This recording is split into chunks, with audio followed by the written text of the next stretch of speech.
Hey, good morning. So, I decided I'm going to do a shorter video right now, and I'm not fancy. I don't have time for a ton of YouTube and video editing and so forth. So, this is the shortened version.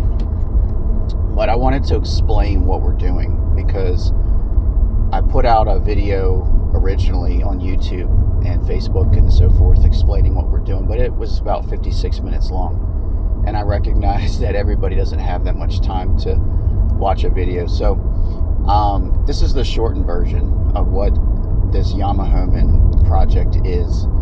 And so basically I have a pair of 1995 Yamaha WaveRunners that were my grandfather's originally, and then they were my father's, passed down, and then my brother had them briefly, and then I now have them. And so they're 31 years old, and so I've been working the last few years, and mostly the last 6-9 months in particular, very hard to restore them. And so they I had to redo the jet pumps on them and change bearings in the jet pump and impeller housing and so forth.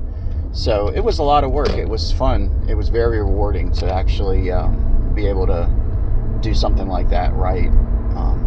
And when I was growing up, we didn't always have all the right tools and everything.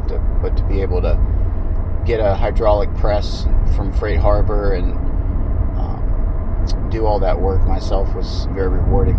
So I have a good friend. One of my best friends in life is my friend Jake. And we've been talking for a handful of years about taking a trip with these jet skis when I get them fixed, and we decided to do it. And so we have intentions to take them from Fernandina Beach, Florida, near where I live, on August 22nd, and about 8 days up to Maryland, where we grew up. And so we grew up in a little community called Fenwick. And I don't know that Fenwick is officially, it's not really a town on the map as much as it is a neighborhood, so to speak. But the nearest town is Bryan's Road, Maryland. But we call it Fenwick, Maryland. And so it's about 15 miles south of Washington, D.C. It's about a 1,200-mile trip. It's about 800 miles direct, but, with all of the diversions into marinas, up rivers, and so forth on the intercoastal waterway, we estimate around 1,200 miles. So we decided to do, if we're going to do this, I got the inspiration from Paul Laurie. He's a man who used to be one of my supervisors at my job, and he's retired now, but he and his partner have done a rowing event, rowing across the Atlantic, and they're currently rowing across the northern Atlantic right now. But they last winter, really, I guess it was December, I believe is when they started. They went from, I want to say the Spain-Portugal area where they began, and it went to the Caribbean, basically. And so they set the world record for the fastest, I believe, male and female to cross the Atlantic.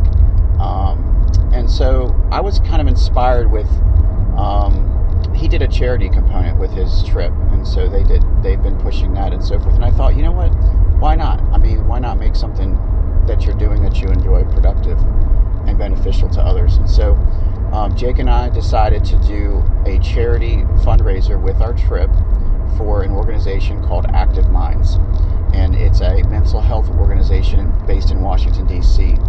that honestly, I'm learning more about it right now. I've contacted them and asked if we could do an interview, and they could kind of explain more about what they do. I mean, I can read about it on their website, but it's kind of something that I'm learning too. Like, I'm learning this as I go right now. Like, I'm not a social media guru. I honestly, it takes a lot of time and effort to do this social media thing right now, and I'm not doing it perfectly. I don't have time for perfectly polished videos, perfectly polished content. And I'm not doing it for me. Like, I'm not doing it to have any type of a thing for me. This is just how it's evolved. And so So anyways, I'm actually going to be interviewing someone from Active Minds. I got an email from them yesterday, and so I'm going to set up an interview where I'm going to hopefully, they said, we're going to record it on the computer as we do it on video chat or whatever, and they'll be explaining more about what they do.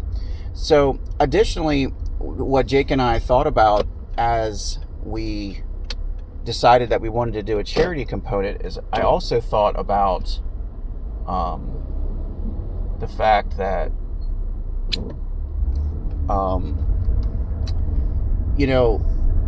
another component to this is that Jake and I come from different backgrounds.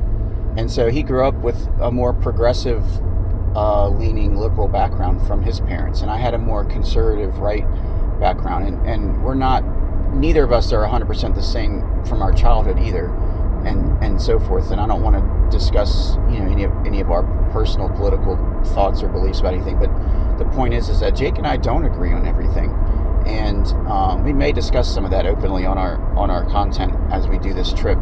But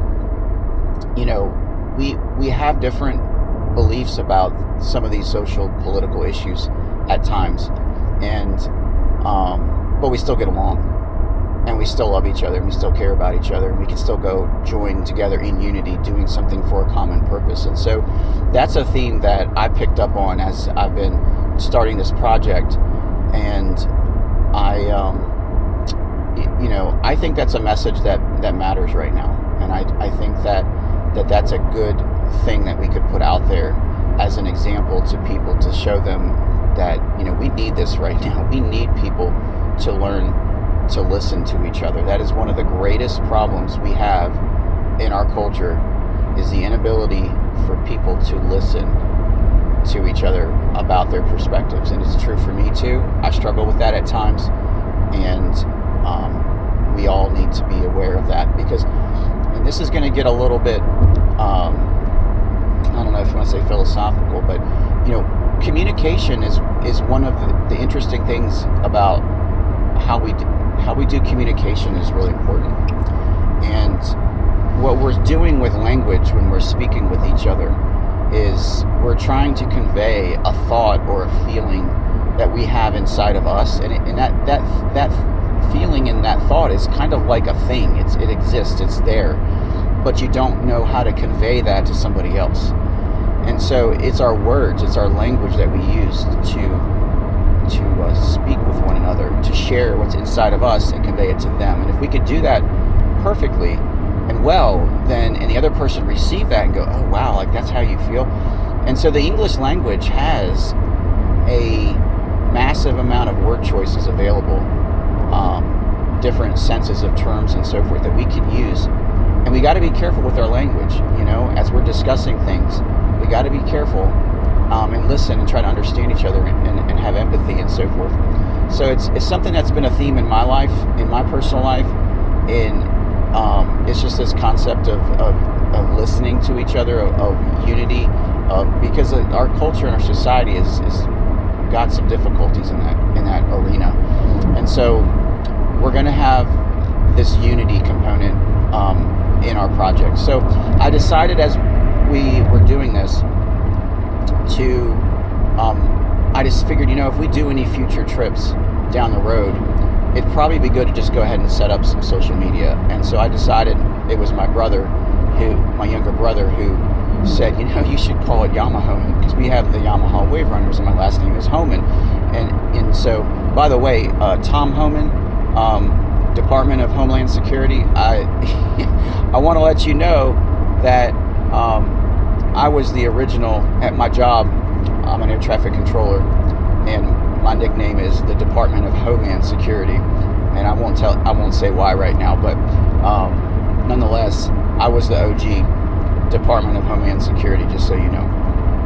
But anyways, I'm joking. I'm not joking, but that's a side thing. So we decided to brand Yamahoman. And so that's what I did. That's just kind of my name, my thing in the jet ski world. There's a lot of cool stuff going on in the jet ski world. I've learned it here in Florida. There's some different online groups and so forth that on Facebook that people get together all the time with different things and events, and it's just kind of cool. And so I decided, you know what, I'm going to brand a Yamahoman, and I know my grandfather would be so proud, and my dad as well.